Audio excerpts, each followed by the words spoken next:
મારું નામ સોલંકી ચંદ્રેશ કુમાર નગીનભાઈ છે. હું વડોદરાથી માંજલપુરથી આવું છું.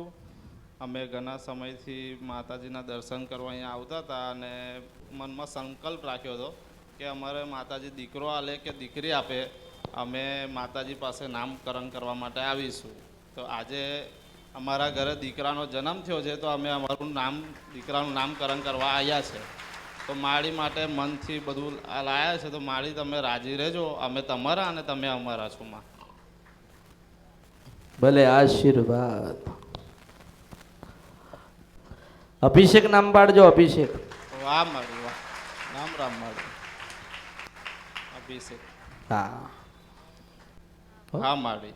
હા હા ભલે આશીર્વાદ. હા.